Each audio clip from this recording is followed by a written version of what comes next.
네, 안녕하세요. 권수미입니다. 오늘은 톤에 대해서 한번 공부를 해볼까 합니다. 톤은 피아노에서 도레미파솔파미레도 이렇게 음의 이동이라고 생각하시면 될 텐데요. 자, 그림을 한번 보신다면 자, 위쪽 목구멍의 윗부분에서는 고음의 소리가 만들어지게 됩니다. 그리고 목구멍의 중간 부분에서 중음이 만들어지게 되고요. 목구멍의 아랫부분에서 저음이 만들어지게 됩니다. 이게 상인두부, 중인두부, 하인두부라고 하는데요. 자, 이 대본을 한번 읽어보실게요. 높은 톤으로 먼저 한번 읽어보실게요. 평화유지와 국제구호 활동을 하다 숨진 유엔 직원이 해마다 늘고 있는 것으로 나타났습니다. 이 정도의 느낌으로 읽으셨을 거라고 보여지고요. 자, 그러면 이번에는 저음의 소리로 한번 내보실게요.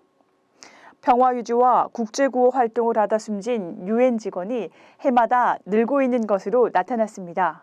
이런 분위기로 읽으셨을 겁니다. 자, 항상 실습을 할 때에는 스탑 버튼 누르고 리딩을 해주시면 됩니다. 자, 이번에는 중간 톤으로 한번 읽어보시는 건데요. 평화유지와 국제구호 활동을 하다 숨진 유엔 직원이 해마다 늘고 있는 것으로 나타났습니다. 이런 정도의 분위기가 될 텐데 어떤 톤이 가장 듣기 편하세요? 네. 자, 중간 톤이라고 이야기를 많이 하실 텐데 사실 가장 좋은 톤이라고 하는 것은 사람들이 듣기 편한 소리일 텐데요. 예전에는 솔톤 정도를 굉장히 듣기 편하다라고 이야기를 했습니다. 안녕하세요, 고객님. 사랑합니다. 안녕하세요, 반갑습니다. 이 정도의 톤이었거든요. 그런데 요즘은 이제 미톤 정도를 듣기 편하고 신뢰감이 가고 좋은 목소리라고 이야기를 좀 많이 합니다. 안녕하십니까? 반갑습니다. 안녕하세요, 고객님. 이 정도의 톤이거든요. 그래서 너무 톤을 업시키기보다는 조금 더 다운된 톤으로 이야기를 하는 것이 듣기 편안하다라는 걸 아시면 되겠습니다. 자, 안정적인 톤을 만들기 위해서는 역시나 호흡이 굉장히 중요합니다. 복식호흡 잘 알고 계시죠? 안정적으로 숨을 들이마시고 내뱉고 들숨, 날숨 신경 쓰면서 어깨가 들리지 않는 호흡 아시죠? 그렇게 숨을 쉬시면 되겠고요. 자, 호흡의 안정이 가장 중요하고요. 자, 첫 톤이 중요한데요. 노래를 부를 때 가수들 보면 첫 음을 막 잡잖아요. 첫 음을 어떻게 잡느냐에 따라서 끝까지 내가 어떻게 노래를 끌어갈 수 있는가가 결정이 되기도 합니다. 제가 예전에 그 친한 친구 결혼식에 간 적이 있었어요. 남편분이 노래를 하는데 첫 음을 너무 고음으로 잡아버린 거죠. 문이 열리네요. 뭐 이런 식으로 시작을 해서 거의 클라이막스 부분에는 다 뒤집어진 소리가 났습니다. 하지만 사랑의 힘으로 극복을 했는데 자, 소리를 낼 때에도 우리가 말을 할 때에도 마찬가지입니다. 첫 톤이 가장 중요하기 때문에 첫 톤의 안정을 찾는 것이 가장 중요하겠고요. 자, 일상생활에서 의식하는 게 필요합니다. 수업을 받을 때 안녕하십니까? 반갑습니다. 라고 소리를 내고 나서 수업 끝나고 나서 안녕! 이런 식으로 이야기를 한다라고 하면 톤의 안정이 이어질 수 없겠죠. 그렇기 때문에 일상생활에서 의식을 해주는 것이 정말 중요하다라는 걸 알고 적용하시면 되겠고요. 자, 앞에서 배운 공명 알고 계시죠? 공명, 울림이 있는 소리. 울림이 있는 소리를 항상 소리를 낼 때 적용할 수 있도록 하는 걸 생활화하시면 되겠습니다. 아는 사람과 연습하는 것도 좋지만요. 아는 사람과 연습을 하게 되면 너 목소리 왜 그래? 너 이상해, 어색해 라는 평가를 많이 받게 되는데 모르는 사람과 나는 원래 그랬던 사람인 것처럼 연습을 하신다면 좀 더 빨리 좋아질 수 있는 하나의 방법이 됩니다. 자, 어떤 톤이 나에게 가장 맞는 톤이냐라는 질문을 많이 하시는데요. 그냥 진짜 편안하게 딱 서서 어떤 몸의 긴장도 하지 않은 채 탁탁탁 터는 거예요. 턴 상태에서 소리를 한번 내보는 거죠.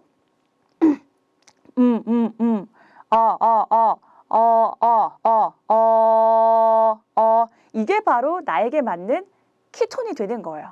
나의 가장 적절한 톤이 되는 건데 이 톤에서 이렇게 막 변화를 엄청나게 주는 것이 아니라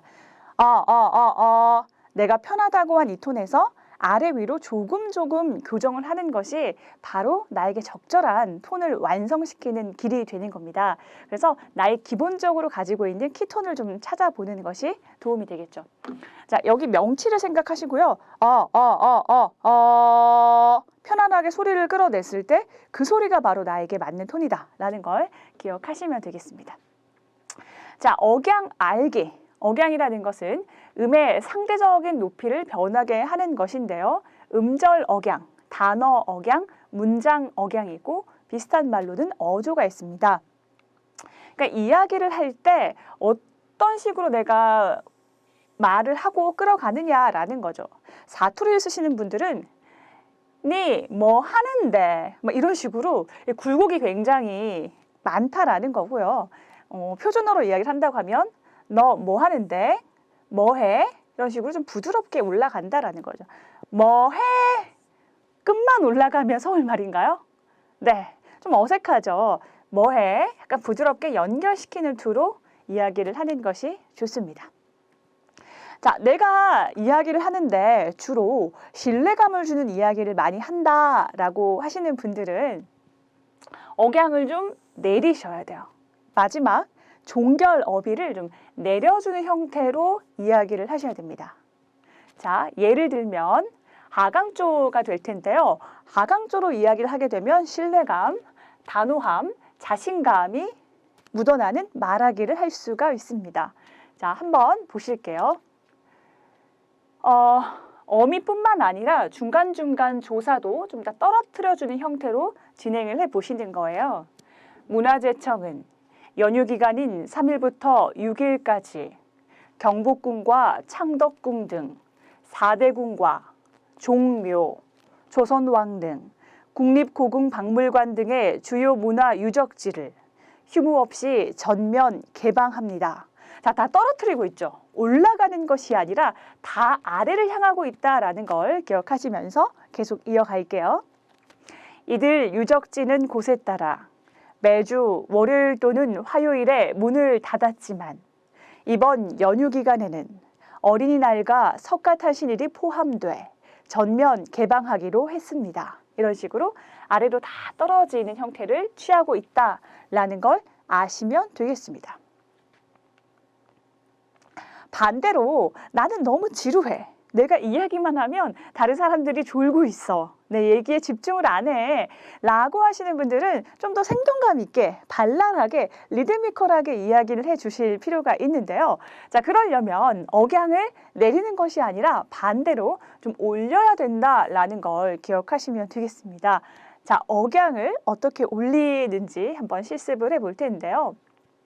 자, 상승조의 형태를 띱니다. 생동감이 느껴지겠고요. 더불어 친절함까지 전해줄 수 있는 장점이 있습니다. 친근한 느낌이 들겠고요.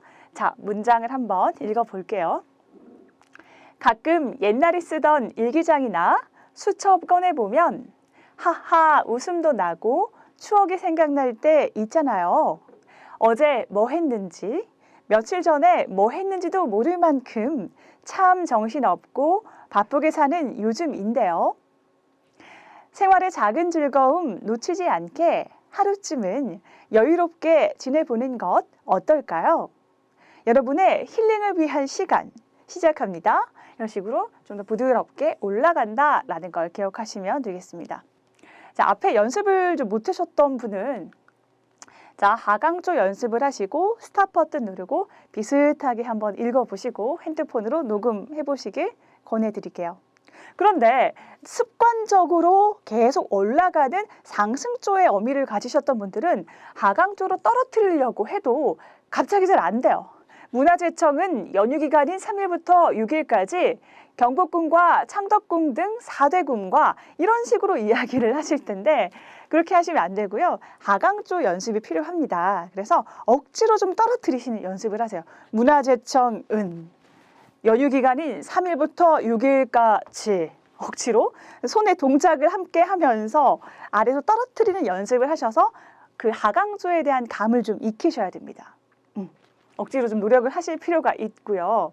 자, 그리고 하강조를 연습함에 따라서 문화재청은 연휴 기간인 3일부터 6일까지 기본적인 톤도 약간 좀 저음의 형태로 얘기를 해주시는 것이 훨씬 더 효과를 높일 수 있는 방법이 되겠습니다. 시너지 효과를 줄 수가 있죠. 문화재청은 보다가는 문화재청은 이렇게 하는 게 이 문장과 이 신뢰감을 줄 수 있는 분위기와 잘 어울린다라는 걸 기억하시면 되겠습니다. 자, 상승조도 마찬가지고 계속 아래로 떨어지는 하강조의 형태를 취하셨던 분들은 상승조로 이야기를 하려고 할 때 쉽지 않을 거예요. 그렇기 때문에 좀 더 의식적으로 손을 사용하면서 올려주려고 하는 노력을 하셔야 될 거예요. 가끔 옛날에 쓰던 일기장이나 이렇게 올리시는 거죠. 가끔 옛날에 쓰던 일기장이나 이렇게 떨어지는 형태로 하시면 지루한 분위기가 계속 연속이 될 뿐이거든요. 그래서 올려주려고 한다라는 걸 기억하시고요. 기본적인 톤도 가끔 옛날에 쓰던 일기장이나 이거 보다가는 가끔 옛날에 쓰던 일기장이나 이게 친근감을 주고 생동감을 줄 수 있는 이 분위기에 더 잘 어울린다라는 걸 기억하시면 되겠습니다. 역시나 스탑 버튼 누르고 비슷하게 한번 읽어보실게요. 네. 자, 억양을 간단하게 정리를 한번 해보자면 보도나 토론을 할 때 하강조의 억양을 많이 씁니다. 아까 얘기했던 것처럼 신뢰감과 단호함, 자신감을 줄 수 있는 거죠. 그것이 알고 싶다. 그리고 손석희 아나운서가 진행하는 시사 프로그램 같은 경우에 보면 다 하강조의 형태를 많이 취하고 있습니다. 자, 반대로 상승조를 한번 보게 되면 기상캐스터분들이 이렇게 좀 올라가는 발랄한 느낌으로 얘기를 많이 하고 있고요. 날씨에 대해서 말씀드리겠습니다. 이렇게 해서 좀 약간 올라간 형태가 많거든요. 그렇게 되면 밝고 활기찬 느낌을 줄 수가 있습니다. 날씨에 대해서 말씀드리겠습니다. 날씨인데 굉장히 지루하고 날씨에 대해서 알고 싶지 않은 느낌이 들지 않나요? 발랄한 느낌으로 이야기할 필요가 있고요. 자, 승무원 같은 경우를 보시면 승무원 하면 어떤 이미지가 가장 먼저 떠오르시나요? 네, 그렇죠. 밝은 느낌, 친절한 느낌이 들잖아요. 친절함의 대명사다라고 생각하시면 될 텐데, 자, 승무원들은 이렇게 꺾이는 형태가 아니라 부드럽게 올라가는 거예요. 네, 지금 뭐 필요한 게 있으신가요? 이렇게 올라가는 형태. 필요한 게 있으신가요? 이게 아니라 필요한 게 있으신가요? 부드럽게 올라가는 형태를 주게 되면 상냥하고 친절하고 이 사람이 나를 배려하고 있구나 라는 느낌을 줄 수가 있습니다. 네. 자, MC나 리포터 같은 경우 보시면 안녕하세요. 리포터 권수미입니다. 여러분, 오늘 기분 어떠세요? 제가 오늘 여러분과 함께 가볼 곳은요. 궁금하시죠? 이런 식으로 막 굉장히 리드미컬하게 움직인다는 건데요. 그러면 친근하고 자연스럽고 역시나 밝은 느낌을 줄 수 있고요. 생동감이 들 수 있다라는 걸 기억하시면 되겠습니다. 자, 그래서 그 억양이나 톤 같은 경우는 그 상황에 맞는 것이 중요하거든요. 그러니까 하강조만 쓰는 거예요. 안녕하십니까? 반갑습니다. 권수미입니다. 오늘 제가 말씀드릴 내용에 대해서 설명하겠습니다. 이렇게 이야기를 하는 사람과 안녕하세요. 반갑습니다. 권수미예요. 오늘 제가 말씀드릴 내용에 대해서 지금부터 시작할게요. 라고 한다면 굉장히 극단적이죠. 지루하거나 너무 가볍거나 이런 느낌이 들기 때문에 적절하게 상승조와 하강조를 섞어서 쓸 필요가 있습니다. 안녕하세요. 반갑습니다. 오늘 제가 발표할 내용은 이것입니다. 궁금하시죠? 지금부터 시작합니다. 이런 식으로 적절하게 섞여 있는 형태가 좋습니다. 가장 좋은 건 한번 올라갔으면 내려오는 것이 좋고요. 한번 올라갔으면 또 내려오는 것이 좋습니다. 뉴스는 기본적으로 평조라고 이야기를 하는데요. 그러니까 평평하게 이야기를 하는 겁니다. 예를 들면 여성과 데이트 중인 남성은 동성끼리 식사하는 사람들보다 이런 식으로 이야기를 한다라고 하는데 그 뉴스 안에서도 조그만 이런 억양이 있어요. 조금씩. 여성과 데이트 중인 남성은 동성끼리 식사하는 남성들보다 그래서 올라갔으면 떨어지고 올라갔으면 떨어지고 이렇게 해야지만 우리 귀에 굉장히 매끄럽고 자연스럽게 들릴 수 있다라는 걸 기억하시면 되겠습니다. 자, 그리고 대화를 할 때요. 뭐라는 거야? 무슨 말 하는지 잘 안 들려. 왜 이렇게 말끝을 흐리지? 라는 생각이 드는 분들이 있을 텐데 그분들은 소리를 온전하게 끝까지 밖으로 뱉지 않는 거예요.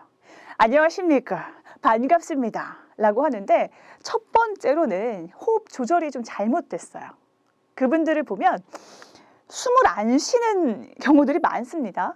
굉장히 긴 음절에 대해서 소리를 내고 갑자기 숨을 휘몰아치듯이 쉬고 또 다시 이야기를 이어나가는 경우가 있는데요. 충분히 숨을 쉬고 들이마시고 쉬고 들이마시고 쉬고 해야지만 액센트 조절이 잘 되기 때문에 소리를 잘 낼 수가 있습니다. 자, 말끝을 흐리시는 분들은 의도적으로 조사나 어미에 좀 더 강세를 줘서 말하는 습관을 들이는 것이 필요합니다. 예를 들면 자, 문장 한번 보도록 하겠습니다. 여성과 데이트 중인 남성은 동성끼리 식사하는 남성들보다 이렇게 말하는 게 아니라 자, 힘을 주세요. 여성과 데이트 중인 남성은 동성끼리 식사하는 남성들보다 약 2배 많은 음식을 먹었다. 정확하게 짚어주시고요. 반면 여성의 식사량은 남녀 누구와 식사를 하든 비슷했다. 더 정확하게 짚어줄 수 있도록 하는 연습을 해야지만 이 사람 말은 뭔가 뿌연 안개처럼 신뢰가 안 가. 라는 평가를 받는 것이 아니라 믿음이 가네? 설득당하고 있다. 뭔가 믿음이 이 사람 말을 들어도 되겠다. 라는 확신을 들 수가 있다는 겁니다. 그래서 어떤 사람을 설득해야 되는 상황이나 내가 정확한 정보를 줘야 되는 상황이라고 하면 더 명확하게 마무리를 할 수 있는 습관을 들이는 것이 필요하겠습니다. 자, 대화를 할 때 있잖아요. 보면 어떤 사람이 굉장히 좋은 이야기를 하는데 마음이 좀 안 가는 경우, 왠지 굉장히 차갑게 느껴지는 경우가 있을 텐데 그 사람은 말투를 한번 살펴보게 되면 굉장히 뾰족하게 이야기를 하고 있는 경우들이 있어요. 네, 굉장히 차갑다라는 거죠. 직선의 형태로 막 이야기를 합니다. 이렇게. 자, 차가운 느낌으로 한번 읽어보도록 하겠습니다. 인간을 포함해 모든 생명체는 물 없이는 살 수가 없습니다. 좀 차가운 느낌 드시나요? 근데 반대로 어떤 사람은 이야기를 하는데 굉장히 따뜻하고 나를 배려하고 마음이 담겨 있구나라는 생각이 드는 분이 있을 거예요. 자, 그 사람의 말투를 한번 살펴보게 되면 굉장히 둥글둥글하게 이야기를 하고 있습니다. 둥글둥글하게 움직인다라는 건데요. 자, 한번 볼게요. 손편지를 써본 적이 있나요? 편지는 뭉클하고 따뜻한 정이 담겨 있습니다. 라고 이야기를 하는데 아까처럼 이렇게 뾰족뾰족하게 움직이는 것이 아니라요. 동글동글하게 이야기를 하고 있다라는 걸 느낄 수가 있겠습니다. 정말 냉철하게 정확한 정보를 전문가의 입장으로서 줘야 하는 상황이라고 하면 이렇게 직선 형태로 탁탁 끊어지는 형태로 이야기를 해도 좋을 텐데요. 그 외의 경우 사람과 사람이 소통하는 그런 상황이라고 했을 때는 이렇게 둥글둥글하게 이야기하는 것이 호감을 살 수 있는 방법입니다. 실제로 제가 예전에 어떤 선생님 코칭을 했는데요. 그분께서 나는 열심히 하는데 학생들과 소통이 좀 잘 안 돼요. 뭐 때문인지 모르겠어요. 준비도 많이 했는데요. 라고 이야기를 했습니다. 그러면 수업 내용을 똑같이 한번 저에게 보여주세요. 라고 해서 한번 그분의 수업을 본 적이 있어요. 봤는데 너무나도 차가운 말투로 명령하는 투로 이야기를 하는 거예요. 이거 보세요. 이거 아시겠죠? 이게 중요합니다. 막 이런 식으로 이야기를 하는데 좀 뭐라 그럴까요? 내용이 좋은 건 알겠는데 마음은 안 열린다라는 거죠. 그렇게 이야기하는 것이 아니라 좀 둥글둥글하게 소통할 수 있는 방법을 사용해 보세요 라고 말씀을 드렸습니다. 그랬더니 이 내용 뭔지 아시겠어요? 좀 어렵긴 하죠. 하지만 이 부분이 굉장히 중요하기 때문에 집중하셔야 됩니다. 자, 별표 한번 쳐볼게요. 이런 식으로 이야기를 했더니 너무나도 평가가 좋아졌다라는 거죠. 실제로 우셨어요. 눈물을 막 흘리면서 이게 문제였군요. 이 부분을 개선했더니 너무나도 수업이 즐거워졌습니다. 학생들도 즐거워하고 저도 너무 신이 나네요. 라는 평가를 받았던 적이 있습니다. 여러분도 뭔가 좀 소통이 안 되는 것 같고 사람들이 내 강의에 대해서 반응이 없다라고 했었을 때에는 말투를 한번 바꿔보는 것도 좋은 방법이 되겠다라는 걸 제시해 드립니다. 자, 두 번째 따뜻한 느낌으로 둥글게 하는 방법에서는 이제 S리듬을 기억하면 말 속에 생동감 and 따뜻함 이 두 가지를 품을 수가 있습니다. 자, S자를 옆으로 뉘어놓은 모양인데요. 이렇게 움직이는 거죠. 안녕하세요. 반갑습니다. 여러분, 오늘 제 강의를 한번 잘 들어보세요. 며칠 뒤면 6월이네요. 이런 식으로 막 얘기를 하는데요. 따뜻하게 이야기를 할 수 있도록 하는 것이 필요하겠습니다. 네, 상황별 실습 제가 한번 리딩해 보도록 하겠습니다. 참고하시기 바랍니다. 안녕하세요. 오늘 프레젠테이션을 맡은 권심입니다. 상반기에 기획되고 있는 신도시 계획안에 대해 말씀드리겠습니다. 철저한 기획 아래에 설계된 도시가 손꼽히는 것이 현실입니다. 계획이 부실하다면 막대한 비용 손실과 인력 낭비가 있을 수 있습니다. 따라서 이번 신도시 계획안은 지역 발전에 큰 도움이 될 것입니다. 계획안은 크게 세 가지로 나눠서 설명드리겠습니다. 첫째, 계획 방향. 둘째, 실행 수익. 셋째, 부가적인 효과입니다. 지금부터 시작하겠습니다. 이런 식으로 소리를 내는 것이죠. 자, 이런 지문이 나왔을 때는요, 이런 대본을 보신다면요, 너무 이거 똑같이 읽으려고 하지 마세요. 좀 틀려도 돼요. 좀 달라도 돼요. 나만의 어떤 조사라든지 어떤 어미 처리, 서술할 수 있는 멘트들로 하셔도 괜찮습니다. 뉴스 같은 경우는 정확하게 조사 하나 틀리지 않고 리딩을 해야 될 텐데요. 그 외에 장르 대본, MC 대본, 상황별 대본 같은 경우에는 달리 하는 것이 오히려 더 매끄럽게 들릴 수 있다는 걸 참고하시면 되겠습니다. 자, 이때는 예약을 했는데요. 예약이 안 돼 있는 거예요. 그럴 때 나의 어떤 대처 상황에서의 대처할 수 있는 목소리를 한번 보도록 하겠습니다. 아니, 이때도 안녕하세요. 다시 한번 확인 부탁드릴게요. 이게 아니잖아요. 저음으로 좀 무게감 있게 이야기했었을 때 더 설득력이 있다라는 걸 기억하시면 되겠고요. 안녕하세요. 다시 한번 확인 좀 부탁드릴게요. 제가 지난 주말에 예약을 했었는데요. 누락이 되어 있네요. 회사 사람들이 지금 이곳 팀 회식 장소로 오고 있습니다. 체크가 안 돼 있다는 말만 하시니까요. 제가 너무 난감한데요. 오래전에 예약을 해놓은 부분이니까 어떤 식으로든 조치를 좀 부탁드릴게요. 라고 이야기를 하는 거죠. 좀 설득력이 있을까요? 아, 지금 뭐예요? 주말에 예약이 안 됐는데요. 저 진짜 화나요. 우리 지금 사람들 오고 있는데 어떡해요? 이렇게 했을 때는 대화가 안 되는 거죠. 단절이거든요. 불통이거든요. 이렇게 화를 내고 본인의 의견을 피력하시는 것이 아니라 내가 어떤 핵심 욕구를 가지고 있다라는 것을 좀 진지하게 무게감 있게 어필하는 것이 좋습니다. 결국 이 사람은 이해하기 안 돼 있다라는 것에 화가 난 거잖아요. 그리고 내가 원하는 욕구는 화를 내겠어. 넌 혼나야 돼. 이것이 아니라 지금 우리 그 사람들이 오고 있으니까 장소를 좀 마련해 주세요. 라는 것이 핵심 욕구잖아요. 그렇기 때문에 좀 진정하고 무게감을 가진 채로 이야기하는 것이 좋겠습니다.